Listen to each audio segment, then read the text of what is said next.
kind of the mainstream cartoon world because I always wanted to produce a kind of story that had action and gravitas of the kind that I wanted to watch. So, I worked on shows in the early 90s like Eon Flux. I was in charge of MTV's animation department, the development department for new series. So I'm actually the first guy to ever license Ninja Scroll. And then, after the year 2000, I kind of saw, and I was always a big fan of Japanese anime growing up, all through the 80s, and I watched all the G1 cartoons as a kid, the first 3 seasons of Transformers. So I went to Japan, and I worked for Japan for about 6 years at Studio Gonzo, and I produced a show called Afro Samurai. So I always posited that I believe the American audience is ready for a kind of action that they're just not getting. I think that there's a time and a place for gravitas, a time and a place for life and death, and there's nothing wrong with the animated medium to tell that story. Now, are you guys believers of that? So, when Hasbro and Machinima came to me and said, would you be interested in actually writing and producing a Combiner Wars animation of the kind of story that you believe you want to tell? I was okay with it. So it really is, for me, a chance of a lifetime to bring all my childhood joys and loves of those original series, of the original movie. I joke with the Hasbro guys that I had the cassette tape of the movie in my first Subaru. So when I would go to a tennis match, I would psych myself up with "You Got the Touch." Right? Yeah. My first introduction to heavy metal was Instruments of Destruction. Yeah. And then I was like, oh, this is like techno music. This is techno music. So, I really want to try to bring to you, the fans, and quite selfishly to myself, a story about these characters in a way that I feel that they should have always been told. That there's going to be stakes, that there's going to be consequences, that there's life and death, and that nothing and no one is safe, especially in the escalated scenario of kind of the nuclear threat of a machine as big as a combiner. So, to accomplish this, I brought my best team. So I brought George Kerstick, he was going to introduce himself, and I also brought another writer, producer friend of many years, F.J. DeSanto. So the 3 of us are in the early stages. We can't tell you too much about it because things, but we are really hoping to knock this out of the park. We have a story that we believe has never been done in children's animation, and a story that is really going to hopefully, touch you in a really important, meaningful way. So, George, you want to tell us a little bit about what we can say story-wise? Or why don't you tell them who you are? Who are you really was? So, as Eric mentioned, I also animation, and I worked on an independent animated series you guys probably haven't seen. It's called Clone Wars. And then I actually created Megas XLR, which so you guys know where my heart is when it comes to giant robots. And Eric was like, "Are you possibly interested in this series where it's going to be giant robots combining with other giant robots to make massive robots punching each other?" I was like, yeah, easy, no problem. But in all seriousness, we sat down and we read through all the Combiner Wars comics and the Combiner owners as well, and we were really excited about the potential. Especially there was one character that really stood out to us as someone that could be the POV as we move forward in the series. And you guys want to guess who it is? Windblade. Windblade, yeah. So, not only is she like a strong, He's got the toy right there. Not only was she like a strong female character, but she was kind of crowdsourced. Like she comes from fans, and we are fans, so we felt that that was a really strong linchpin to the series as we move forward. So one of our goals in telling the story is we really want to be faithful to ourselves as original G1 fans. our age, the similar experience from us. We also want to understand that there's a whole new generation of people who have a whole new perspective on the new Transformers. And actually, John was kind enough, and Hasbro was kind enough to bring us in for basically the dream of all writers and nerds. As we sat in the Hasbro office, and they brought out almost every piece of concept art, every piece of material. And John gave us every single bit of history of where Transformers stands today. So it was amazing. It was a corporate retreat to just learn Transformers.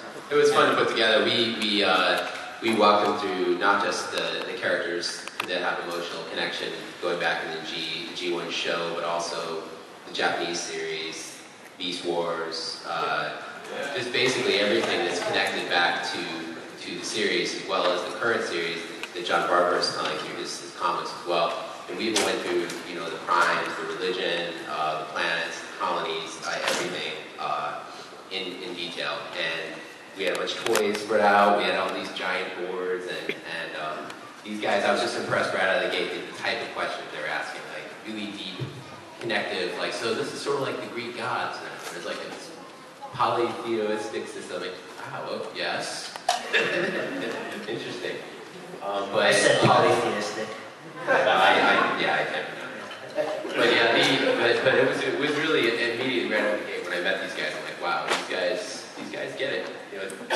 George and I were eating dinner earlier today, and we were an hour ago, and he was telling me about his toy collection in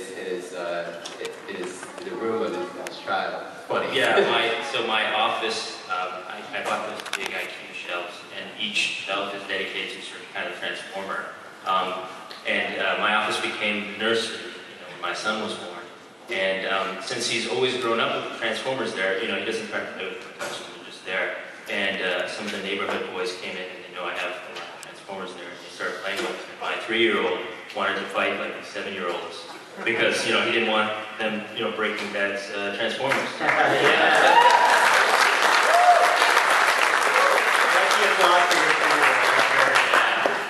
So I guess just a couple other tidbits. So we love the comics. We read everything that John and his team put together at IDW. So there's a lot of plot threads and a lot of socio-political aspects and all this inspiration that we were able to pull. But our story is going to be an original. But if you're a fan of the comics and you've read them all, I think you'll see a lot of consistency. You'll see a lot of adaptation.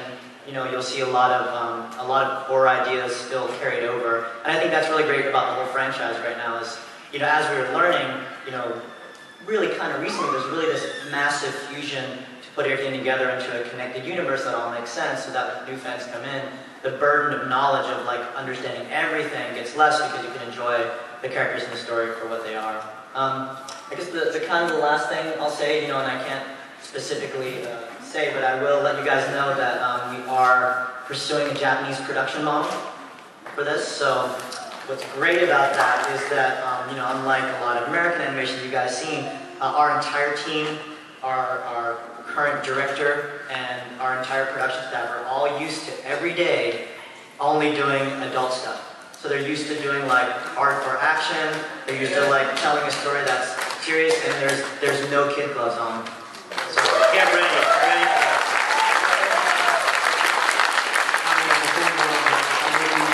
One rule for you guys, though, and I think George is carrying the torch on making sure you guys deliver that one rule. One rule. Don't beat them after The midnight. robots have to. Oh, okay, so Come on. part of the You joy. probably had way too much to eat. Yeah. Part of the joy of working with Hasbro, right? So as a writer, you always get notes. And usually you dread getting notes. So in the first round of notes, so we basically got two notes. Hey, can we see this particular Transformer? And then also, we just want to make sure, are there going to be combiners fighting each other? And I was like, man, I felt like coming, like I came home. It's like, absolutely. Like, you guys don't know me that well yet, but trust me, every frame will have a combiner punching another combiner in the face. Yeah, that's the rule. And by the way, if you want to know what it's been like in our early discussions with Japan and with our director and our team, because they really want to understand, Windblade as a character. They really want to make sure tone and manner right on her. They also want to know, what the whole general feeling is. And I spent, I think, about 3 hours with the translator. I mean, I speak Japanese, but sometimes use a translator for complicated discussions. The translator, the director, the entire team, trying to have them exactly understand the word badass. Because it turns out that there's no direct translation of that. So, it's a very unique American slang that has a certain attitude and a certain straightforwardness that is not gender specific, that is not about being a villain, it's not about being innately violent, but every American can just point at something and say, yeah, that's badass. But they finally get it. So, knowing that I think they understand what badass means, let's hope the series is badass.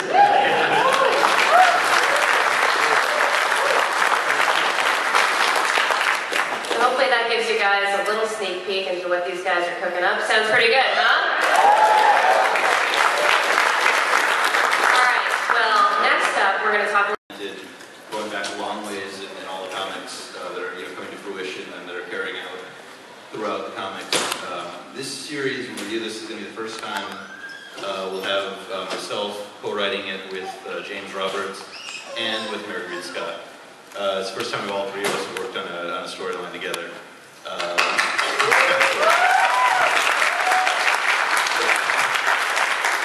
We came really close because like James and I worked on the Dark Seibertron story together. And from that came Windblade, and then Mary took the Windblade character and was writing that, and running with that character, and really developed her into the like really interesting character that she is. Isn't Maker the first woman to ever write a Transformers comic? Is that something like that? That's true. Yeah. That seems like the old west now that we could actually say that about Transformers, because I think we've made a lot of positive moves since then. We've made a lot of progress. And then she and I worked on the Combined War story together, and then Titan's Return is something that has a very key piece of More Than Meets the Eye mythology going through it. That's a lot of times these kind of crossovers in comics can seem to come out of nowhere and seem to be forced. And I think what's really cool about Titan's Return, what's cool about Combined Wars, when you go back to the beginning of my run on Transformers, and we were setting up the Combined Wars. I mean, that was the thing that was going on from issue 4 or 5, whenever the aerial bots left. Here, there's pieces that have really been building in More Than Meets the Eye, and definitely building Windblade. It's going to be an integral story for Windblade, and a huge story for Transformers, the comic. The comic is just called Transformers, used to be already. But there'll really be like big blowing out story right before it, which I can't talk about yet, but I can't talk about it. 15 tomorrow at the AEW panel. What time's that panel, John? It's I'm glad you asked. It happens to be at 11:15 a.m. But we're here at 9. Come on, it could be any time. Livio Ramondelli, who's been my creative partner on a bunch of comics, and I absolutely love working with. He's going to work on us, even this image, and he's going to work on it with some of the opening salvo of. I'd probably call it that. Actually, I accidentally said that. That's quite the opening one shot of or the opening story, the opening issue. That's what we call it in the comics business. Issue. Titan Return. Next one.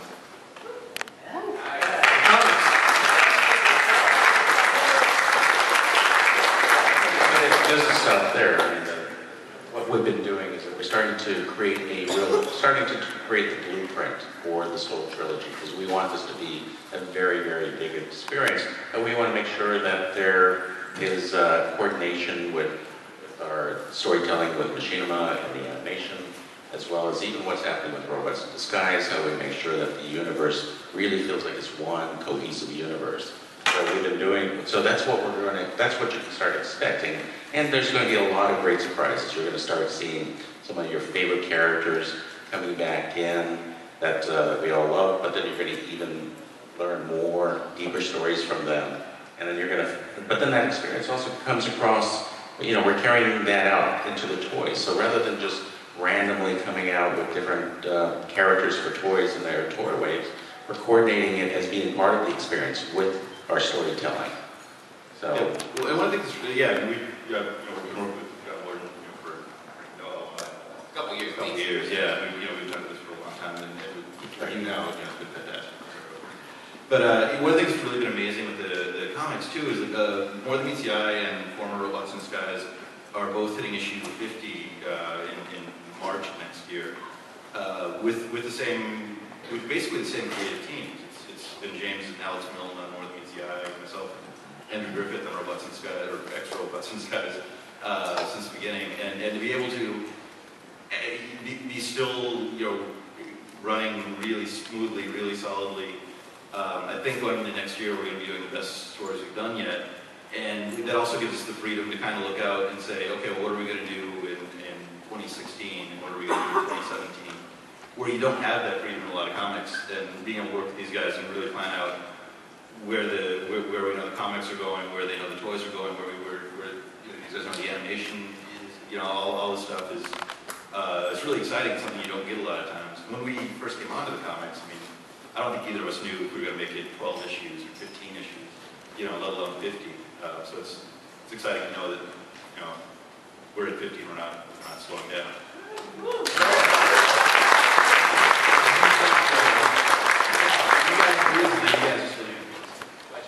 No, I was going to say, John's a super humble guy, but we all know how much continuity John's really brought to the team. So, big round of applause for John.